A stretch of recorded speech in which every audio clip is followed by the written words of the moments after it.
안녕하세요. 오늘의 데일리 뉴스레터에 오신 것을 환영합니다. 1. 중국의 더러운 계획이 드러났다. 2. 한국조선업은 전성기를 맞았다. 3. KF-21은 한국에서 계속 개발됩니다. 한번 진실을 알아봅시다. 한국의 선박수주를 모조리 가로채려 했던 중국이 사우디에서 나타난 놀라운 상황에 입을 다물지 못하고 있어 화제입니다. 사우디에서 나타난 놀라운 상황에 입을 다물지 못하고 있어 화제입니다. 중국 조선소들은 시진핑의 1대1로 전략에 따라 사우디 진출을 모색해왔습니다.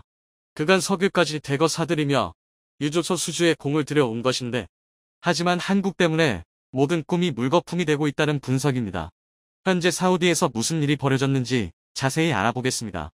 현대중공업은 2017년 사우디와 합작 조선소 건설에 합의한 바 있습니다. 1996년 세운 베트남 조선소 이후 두 번째의 조선소를 계획했던 것입니다. 그리고 2019년 사우디와 기술 라이선스 계약을 체결했습니다. 합작 회사 IMI는 그렇게 탄생했고 당초 2021년 완공될 예정이었던 조선소는 코로나로 공정이 늦어지며 올해 완공을 앞두고 있습니다. 사우디 동북부 킹살만 조선 산업단지 내에 건설될 예정입니다. 150만 평 규모로 조성되며 축구장 700개가 들어가고도 남을 정도의 압도적 크기를 자랑합니다. 현대베트남 조선 30만 평과 비교하면 약 5배에 달합니다. 현대중공업 울산 조선소는 180만 평인데 이를 제외하면 단일 조선소 기준으로는 세계 최대 규모입니다. 이곳에서는 연간 40척 이상의 선박 건조가 가능합니다. 현대중공업은 올해 사우디 현지에 100명 이상 인력 파견을 준비하고 있습니다. 1970년대 본격적으로 세계 선박 건조 시장에 진출한 이래 이렇게 많은 인력을 해외에 보내는 것은 이번이 처음입니다. 게다가 국내 조선업 역사상 처음으로 순수 로열티 방식을 채택하고 있습니다. 총 사업비 5조 원 이상이 투입되니 프로젝트에 라이센서로 참여하는데 지분 20%를 확보해 추가적인 수익까지 얻을 수 있습니다.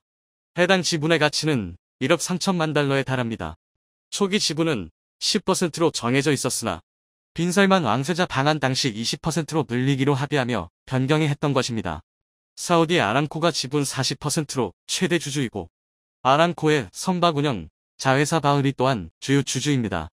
한국조선해양이 초대형 원유 문반선 VLCC 건조 기술을 전수해주면 IMI에서 선박을 건조하고 척당 로열티를 받는 것입니다. 한국조신해양은 엔진에서도 로열티를 받는데 2020년 사우디 측과 엔진 생산업체 센코를 설립하기도 했습니다. 현대중공업은 센코 지분 30%를 확보하고 있으며 이곳에서 한국조선해양이 독자 기술로 개발한 선박용 중형 엔진 킹센 엔진을 만들 때마다 로열티를 받고 있습니다. 연간 총 200여 대 분의 선박용 엔진을 생산할 계획입니다. 사우디는 특히 원유 수송 수요가 높은 만큼 주로 VLCC가 건조될 예정인데 PC선 합 제품 운반선과 벌크선을 포함해 연간 4에서 5대의 유전 개발 시추 설비, 25대의 해양플랜드 지원선 바고스브, 18척의 대청 선박을 건조할 수 있는 능력을 갖추게 되는 상황입니다. 건조, 수리, 유지 보수를 모두 포함하면 연간 최대 250척의 선박을 수용할 수 있습니다.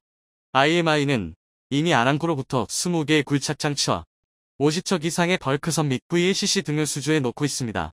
국내 조선소는 3년치 일감이 쌓여도크가 꽉 찬 상황에서 해외 사업장에 새로운 수익원으로 자리 잡고 있는 것입니다. 현지 직원들은 현대중공업 울산 조선소에서 관련 업무를 배워가고 있습니다. IMI는 아람코와 손잡고 조선해양 인력 육성 사업을 수주했는데 10건 계약에 3억 4천만 달러 규모입니다. 한국조선해양은 작년 7월 IMI에 초대형 유조선 기술을 이전했습니다. 1971년 영국의 스콜 리스보로부터 26만 톤급 VLCC 설계 도면을 임대해 첫 선박을 건조한 이후 약 50년 만에 유조선 설계 기술을 수출하는 기업으로 도약한 것입니다. 이는 세계 1위 기술력을 인정받은 결과라는 평가입니다. 현대중공업은 VLCC 설계 도면 제공과 기술 컨설팅 등 설계 전반에 대한 노하우를 제공할 예정입니다. 선박 발주국들은 보통 자국 제품이나 서비스 이용을 반대급부로 요구하지만 사우디는 탈석유에 대비해 조선업 육성을 꿈꾸고 있습니다. 로열티를 기반으로 한 한국조선해양의 글로벌 전략은 이 같은 배경에서 나옵니다. 대형 LNG 운반선이나 이중연료 추진선 등 현재 압도적인 우위를 가진 선박은 중, 일본 등 경쟁국과 초격차를 유지하고 경쟁력이 떨어지는 비주력 선증은 실흥국에 대한 기술 수출을 통해 수익을 확보하고 경쟁업체를 견제하겠다는 것입니다. 한국조선해양은 비주력 선종에서도 경쟁 구도가 만들어져야 LNG선이나 대형 컨테이너선 등 주력 분야에서도 중국 조선소들의 저가 수주 여력이 줄어든다고 설명했습니다. 중국 연론 또한 사우디와 현대중공업의 합작사 설립이 중국을 견제하기 위한 전략 노출이라고 분석하고 있습니다.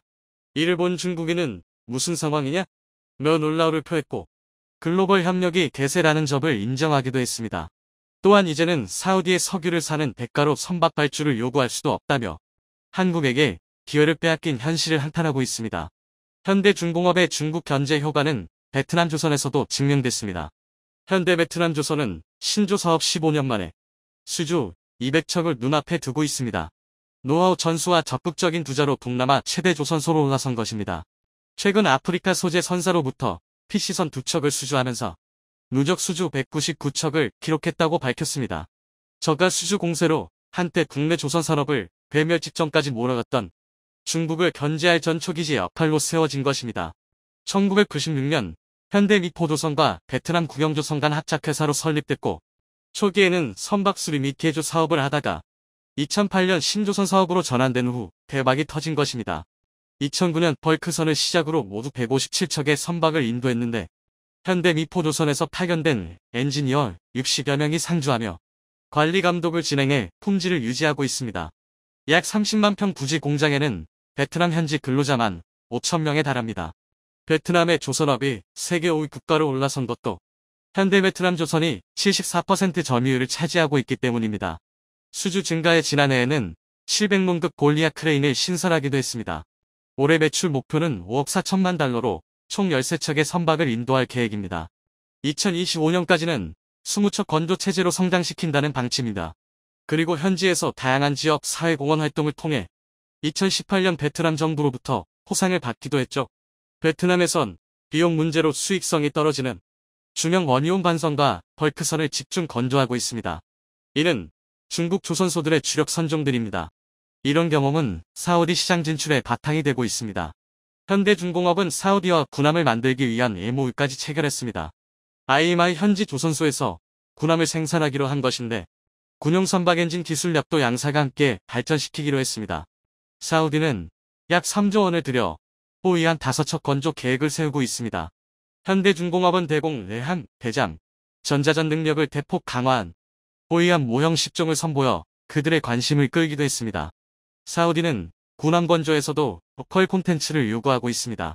이는 현지의 합작 조선소를 확보한 현대중공업에 유리한 내용입니다. 작년 11월에는 사우디 투자부 장관과 회담하며 협력 확대 방안을 논의했죠.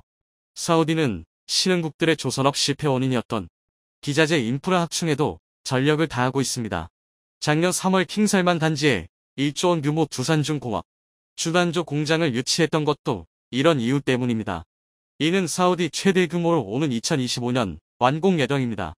사우디 측은 주단조 공장 건설은 왕국 최초의 프로젝트로 완전한 가치사슬 구축을 위한 공동 노력의 일부이고 굴착기와 선박 같은 최종 생산물로 확장하는 것 이 목표라 말했습니다. 이번 공장 건설로 1,400개의 일자리가 생긴다며 크게 의미를 부여한 상태입니다. 여기에서는 연간 6만 톤의 주단조 풀이 생산될 예정입니다. 용해시킨 금속으로 일정한 형태의 제품을 만드는 주조와 가열한 금속에 압력을 가해 특정 형체로 만드는 단조를 의미합니다. 선박뿐 아니라 석유, 가스, 담수화 공장 등에 필요한 기본 장비를 생산해 제공한다는 방침을 세우고 있는 것입니다. 현대중공업과 아람코의 인연은 1980년대부터 시작됐습니다. 초대형 유조선, PC선, 컨테이너선 등 51척을 수주했고 2020년에는 조선소 건설 협력 대가로 4,800억 원 규모 PC선 10척을 수주하기도 했습니다. 아람코는 현대오일뱅크 주식 17%를 취득하며 이에 주주로 올라서 있는데 정유사업뿐 아니라 조선, 엔진 등 다방면에 걸쳐 사업 협력을 하며 사우디 정부의 탈석유화 정책에 따른 비전 2030 프로젝트에 현대가 주요 파트너로서 위치를 공고히 하고 있는 상황입니다. 이런 기대감 등으로 최근 한국조선해 양의 주가는 무서운 속도로 상승하고 있습니다. 서울만 해도 7만원대였지만 현재는 11만원 이상으로 올라 있습니다. 실적 또한 크게 좋아지고 있는데 작년까진 직자였지만 올해 6,800억 원 흑자로 돌아선 후 내년 이후 더 빠르게 상승합니다. 반면 중국은 최근 크루즈선과 군함 건조로 겨우 버티고 있지만 사우디 선박 수주를 놓칠 경우 또 한 번 위기가 올 수 있다는 분석입니다. 중국 조선소는 2010년 3,000개나 됐을 정도로 화랑을 겪었는데 거의 대다수가 파산하거나 재무 악화로 합병이 된 이력이 있습니다. 이에 중국은 중국제조 2025를 발표하며 조선업 부흥을 언급했고 자국 발주에 힘입어 1위에 오르기도 했습니다. 하지만 여전히 질 낮은 벌크선 위주로 수주고를 늘려 해외 수주 경쟁력이 크게 떨어져 있습니다. 작년 중국이 카타르에서 LNG선을 일부 수주할 수 있었던 것도 80조 원에 이르는 자원 구입의 대가로 선박 수주를 따냈던 것입니다. 중국은 사우디에서도 비슷한 상황이 되길 기대하고 있습니다. 사우디와 중국 간 무역 규모는 1,100억 달러로 1위를 달리고 있습니다. 중국은 사우디 수출의 4분의 1에 달하는 석유 수입을 무기로 유조선 발주 또한 자신들에게 해달라고 압력을 넣고 있는 중이다. 하지만 아라코는 이미 현대중공업과 긴밀한 사이가 됐고 중국의 꿈은 물거풀이 됐다는 분석입니다. 한국조선업은 올해부터 급격한 성장세를 보일 것입니다. 중국을 압도하는 기술로 세계 1위를 지켜내길 바랍니다. KF-21 보람의 전투기가 최초의 야간 비행을 성공적으로 마쳤습니다. 연앱 기자에 따르면 2023년 3월 9일 야간 비행이 치러졌다고 한국방위사업청이 말했습니다. 방위사업청은 모든 비행 시스템은 정상적으로 작동했다고 덧붙였습니다. 전투기 내의 조명은 제한된 광량에서도 잘 작동했습니다. 얼마 전 국산 초음속 전투기 KF-21이 야간 비행에 성공했습니다. 영상으로 공개된 야간 비행 훈련의 모습을 통해서 의외로 많은 정보를 새롭게 알 수 있었는데요. 특히 KF-21의 우수한 비행 성능과 스텔스 성능을 엿볼 수 있었다고 합니다. 그런데 정작 중국에서는 이번 영상에서 포착된 KF-21의 특징을 보고 한국은 스텔스기를 만든다면서 그 기본조차 모른다며 깎아내리고 나섰는데요. 도대체 이들이 무슨 근거로 그런 주장을 하는 것인지 함께 알아보겠습니다. 지난 9일 KF-21CJ 3호기와 4호기가 오후 8시쯤 경남 사천 소재 공군 제3훈련 비행장 활주로를 이륙해 남해 상공 고도 2만 피트에서 시속 약 46km의 속도로 1시간가량 날았습니다. 해당 시간에는 이미 해가 져서 어두워진 이후였고 비행시험에 참여한 KF-21은 이날 처음으로 외부 조명장치를 켠 화려한 모습을 선보였습니다. 지난해 7월 19일 CJ1호기의 첫 비행 성공 이후 약 7개월 만의 일인데요. 이번 비행시험은 빛이 제한된 상황에서 항공기 내 외부 조명의 정상 작동 여부 등을 확인하는 방식으로 진행됐습니다. 항공기의 조명은 야간 비행 때 항공기 간 충돌 방지, 조종사의 계기 장치 식별 등의 중요한 역할을 하죠. 널리 알려져 있는 좌적 운옥의 주익 항공등은 물론 랜딩 기어에 달려 착륙 시 활주로를 비춰주는 서치 라이트, 그리고 동체와 수직 미익에 들어간 초록색 편대등 등이 눈에 띄었습니다. 이 중에서 편대등이 특히 많은 주목을 받았는데요. 어두운 활주로에서 푸르게 빛나며 KF-21의 움직임에 따라 빛의 궤적을 남기는 모습이 아주 멋있었기 때문이죠. 이 편대등은 디자인적으로도 감각적이지만 사실은 비행시에도 매우 중요한 역할을 합니다. 어둠 속을 날아야만 야간 비행시에는 방향 감각이 마비되어 앞뒤나 위아래도 구분하기 힘들어질 때가 있는데 이 편대등을 통해서 함께 나는 아군기의 위치와 위아래를 이를 통해 알 수 있기 때문이죠. 이 편대등은 다른 시제기들한테도 당연히 달려있지만 그동안 공개된 모습은 주간에 시행된 비행 시험뿐이라서 해당 부분이 빛을 낼 수 있는지는 모르는 사람이 많았습니다. 민항기와는 달리 전투기들은 그 위치를 적에게 알리는 것이 독이 되므로 작전 중에는 좌적 운옥 전멸등을 끄고 날아야만 합니다. 그럴 때 이 편대등을 켜는 것인데요. 편대등은 초도가 낮아 멀리에서는 거의 포착되지 않고 설치는 위치상 지상에서는 아예 보이지 않습니다. 지근거리에서 편대 비행을 하는 아군기끼만 이 빛을 보고 야간 기동을 할 수 있는 것이죠. 이 편대등은 다른 유명한 전투기들에도 대부분 장착되어 있습니다. 전투기마다 약간씩 다른 위치와 형태를 보는 것도 야간 비행 훈련을 감상하는 포인트 중 하나라고 할 수 있습니다. 문제는 한국이 잘 나가는 것을 못마땅해하는 일부 외국 네티즌들이 이 편대등을 걸고 넘어지며 시비를 걸어왔다는 것인데요. 특히 한국의 전투기 개발에 온 신경을 곤두세우고 있는 중국에서 이러한 반응을 많이 찾아볼 수 있었습니다. 이들 주장의 핵심은 스텔스에다가 항공등을 달면 무슨 의미가 있느냐는 것입니다. 얼핏 듣기에는 이 편대등이 적한테 감지되면 기껏 만든 스텔스 기능이 무색해지는 것이 맞지 않나 싶은 생각이 들 수도 있습니다. 그러나 조금만 생각해보면 이것은 너무나 1차원적인 생각이죠. 편대등은 앞서 말씀드렸듯이 조도가 낮아서 사실상 바로 옆에서 나는 아군기가 아니라면 식별하는 것이 불가능합니다. 그리고 식별당하는 것이 정 걱정된다면 그냥 끄면 될 뿐이죠. 스텔스 성능의 우열을 한가를 만한 것은 어디까지나 아시지? 즉 전파를 얼마만큼 반사시키느냐 한 가지뿐입니다. KF-21의 편대등은 본체에 완벽하게 매립되어 있고 따라서 스텔스 영상의 일부입니다. 편대등의 점화 여부에 관계없이 전파적으로는 편대등은 정레이더가 볼 수 없는 것과 마찬가지인 것입니다. 그리고 무엇보다 여기까지 설명하지 않더라도 중국이 그토록 자랑하는 자기네 J-20에도 편대등은 멀쩡히 달려 있습니다. 날개나 바퀴처럼 전투기에 그냥 당연히 있어야 하는 부품의 하나일 뿐인데 중국 네티즌들은 짧은 식견으로 눈에 보이는 대로 헐뜯 들여다보니 제 얼굴에 침을 뱉게 된 것이죠. 그런데 한편 영상에서 비춰진 또 다른 모습에서는 KF-21이 오히려 스텔스 성능이 있어서 엄청난 장점을 가지고 있다는 것을 알 수 있었는데요. 그래서 중국 커뮤니티에서도 알만한 사람들은 이를 보고 한국의 전투기가 대체 어떻게 저 정도 경지에 도달해 있느냐며 경악을 금치 못하는 반응을 보여줬습니다. 방위사업청이 공개한 야간 비행 영상에는 활주로 이동, 이륙, 착륙 장면 등이 차례로 찍혔는데요. 이들이 놀란 부분은 다름 아닌 이륙 장면에 있었습니다. KF-21이 이륙하면서 F터번을 전혀 켜지 않았다는 것입니다. 일반적으로 전투기는 이륙할 때에 가장 큰 추진력을 필요로 합니다.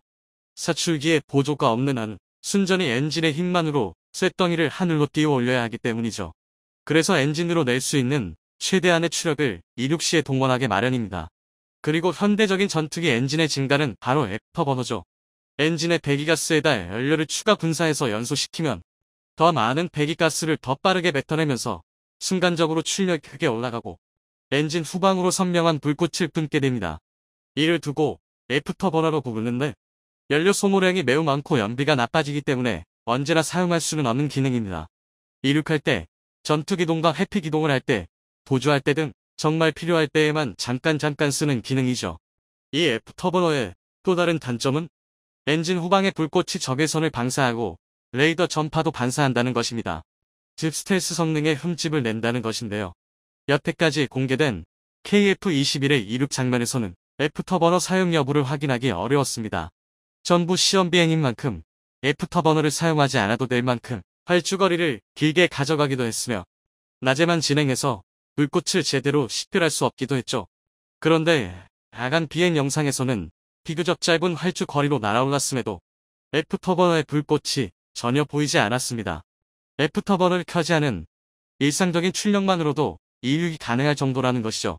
KF-21은 스펙이 공개됐을 때부터 추력 대비 중량비가 매우 좋을 것으로 예상됐습니다. 뿐만 아니라 동급 엔진을 사용하는 FA-18에 비해 작고 가벼우며 추력이 비슷한 F-35보다는 육면하중이 작습니다. 덕분에 가속력, 선회 능력, 고바등각 기동 능력 등이 출중할 것으로 점쳐졌죠.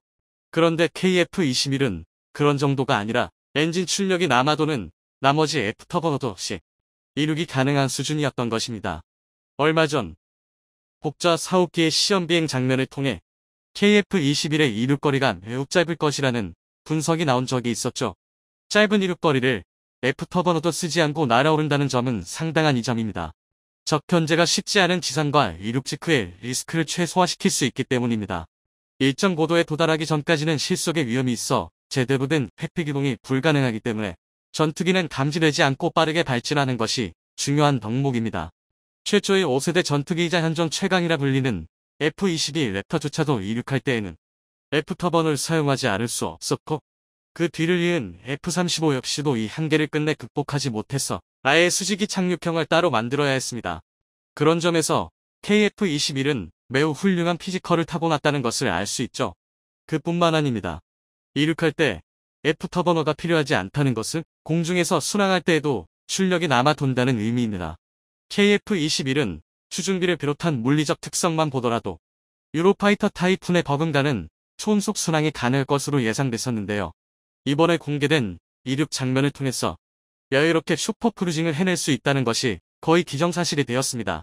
슈퍼크루징, 즉 F터버너 없는 초음속 순항이 가능하다는 것은 스텔스 성능을 유지하면서 음속 이상의 초고속 기동이 가능하다는 의미입니다.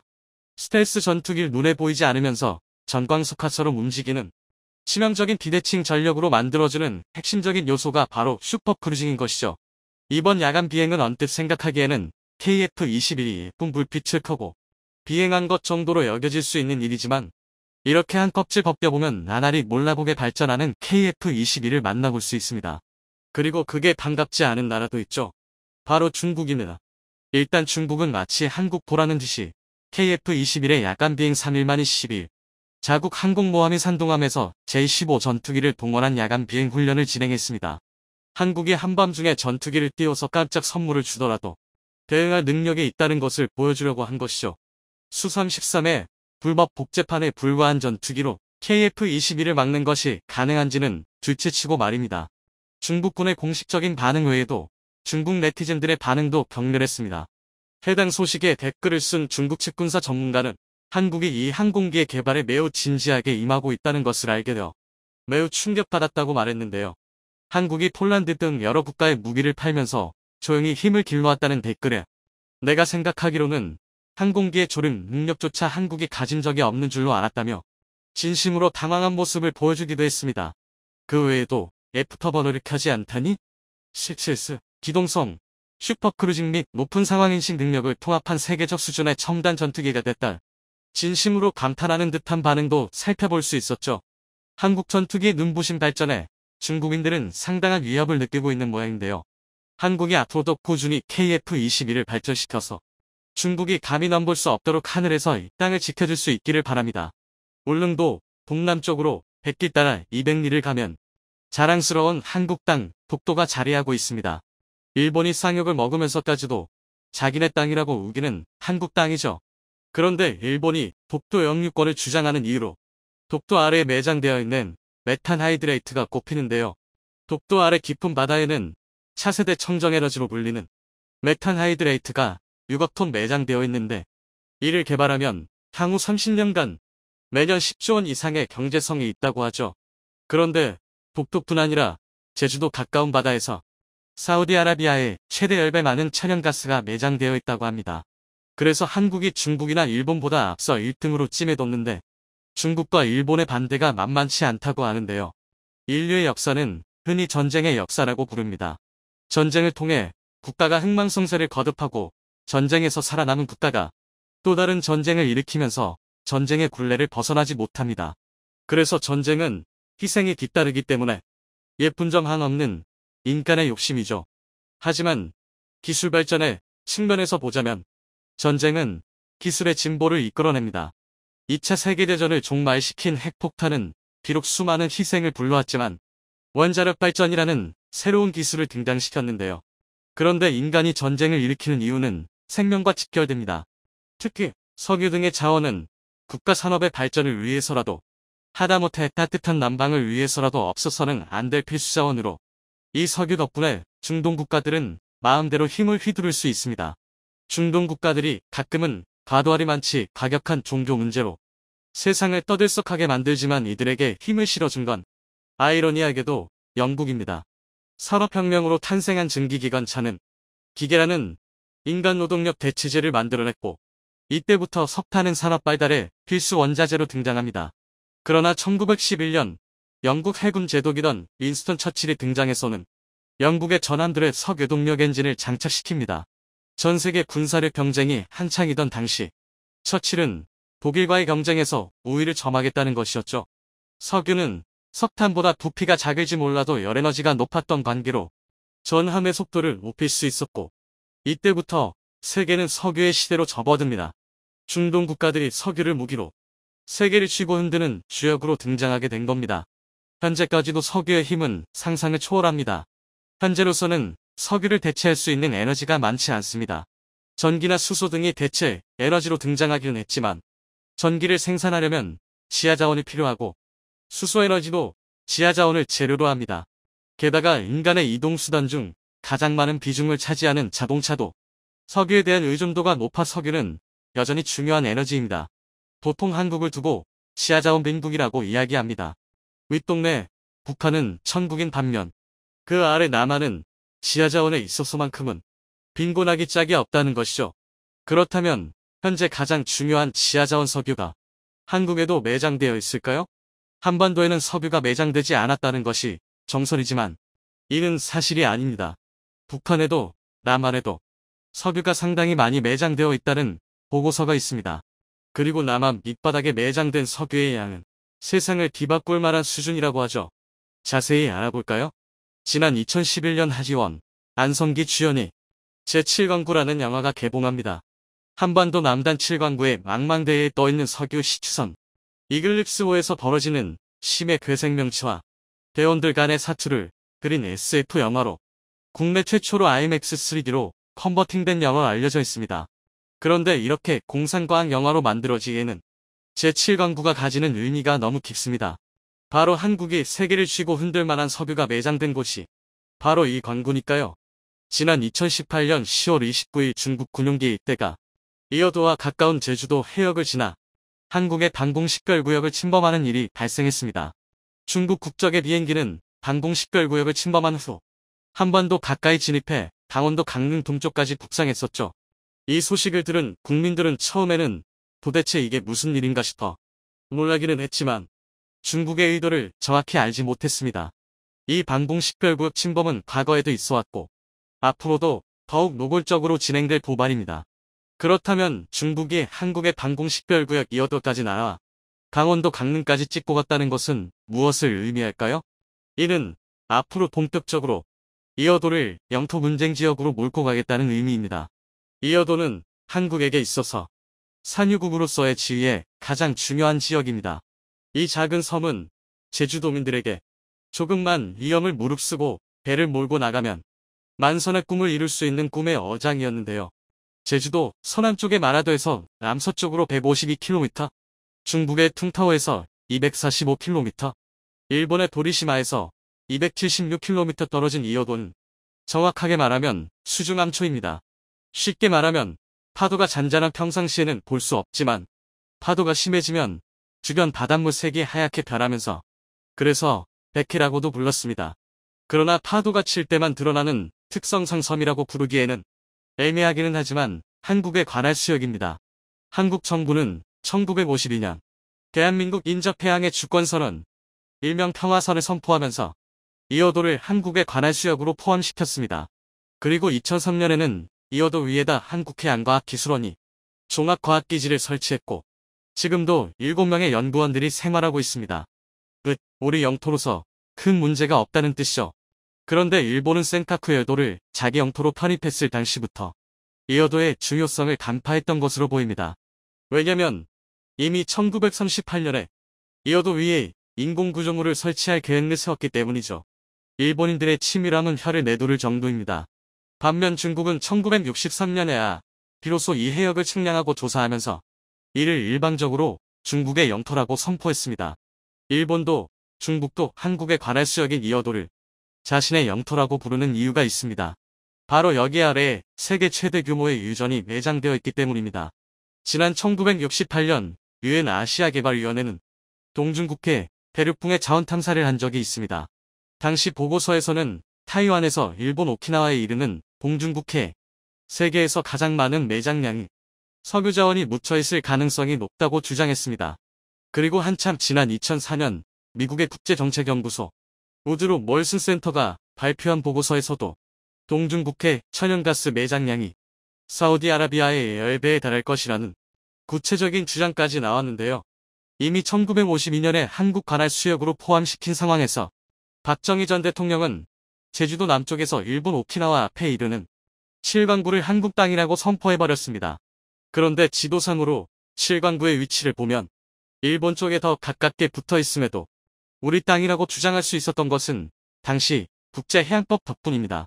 당시 국제해양법은 대륙붕이 어느 나라와 연결되어 있는지를 기준으로 누구 땅인지를 결정했는데 7광구는 제주도에서부터 한 덩어리로 쭉 이어져 있습니다. 그래서 우리 땅이라고 주장할 수 있었습니다. 반면 일본은 거리상으로는 7광구와 더 가까울지 몰라도 7광구와 오키나와 사이에는 600m 깊이의 거대한 해구, 즉 바다 골짜기가 있어 연결되지 않았습니다. 그래서 당시 국제해양법상 한국 땅이 명확한 상황에서 일본은 1978년 한국에게 공동개발을 제의해옵니다. 그리고 공동개발조약에 체결됐는데 이 조약은 만일 석유가 발견되면 한국과 일본이 반반씩 나눈다는 것을 골자로 합니다. 당시 한국은 국제법적인 영토의 근거만 있었을 뿐 석유를 탐사할 기술력도 돈도 없었기 때문에 일본의 제안을 받아들였는데요. 이때부터 7강구의 이름도 한일 공동개발구역으로 바뀐 겁니다.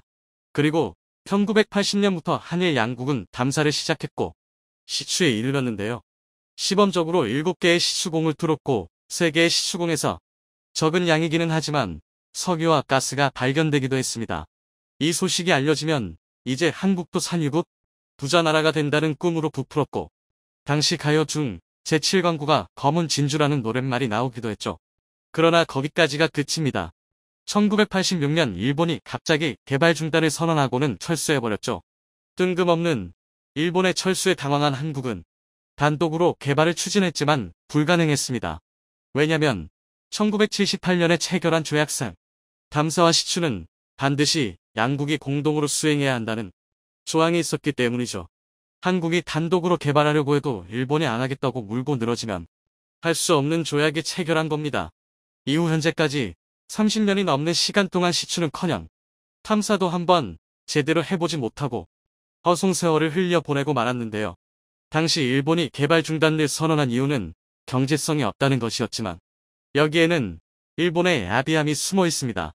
1982년 유엔이 국제해양법을 개정하면서 200캐리 배타적 경제수역이라는 개념이 도입됩니다. 대륙붕의 소유권을 어느 나라와 연결되었는지를 따지지 말고 그냥 중간선을 그어서 반반씩 나눠 갖자는 것이 골자입니다. 새로운 해양법에 따라 제7광부를 그어보면 95% 이상의 7광부가 일본 소유가 됩니다. 지도를 보면 일본이 욕심을 내는 것이 어쩌면 당연해 보입니다. 95% 가까운 광구가 일본 영토로 귀속되니까요. 게다가 1978년에 체결한 한일조약은 50년 동안만 유효한 조약이기 때문에 2028년이면 종료되죠. 다시 말해 일본이 갑자기 공동개발을 취소해버린 것은 땅속에 매장된 석유는 어디로 도망가는 것도 아닌데 굳이 한국과 공동으로 개발해 반반씩 나눌 필요가 있느냐는 것이 진짜 이유입니다. 경제성의 문제가 아니었다는 것이죠.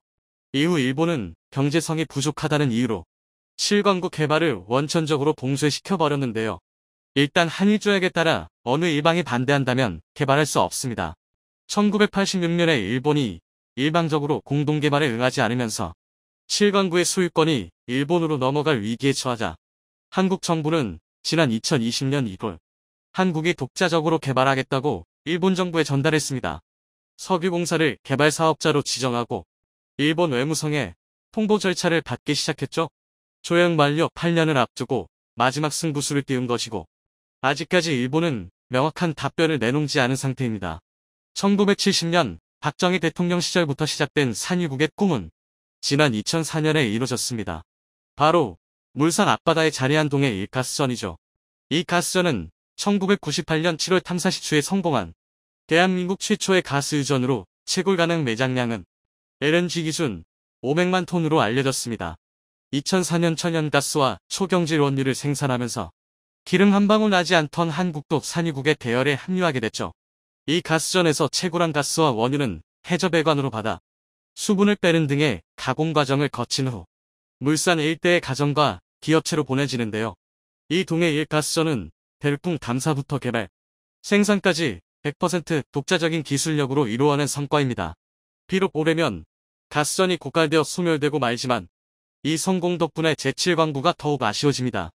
이제야 비로소 기술력을 완벽히 갖추었는데 세계 최대 규모의 가스전을 한국 영토로 설정해두고 개발할 수 없는 상황이니까요.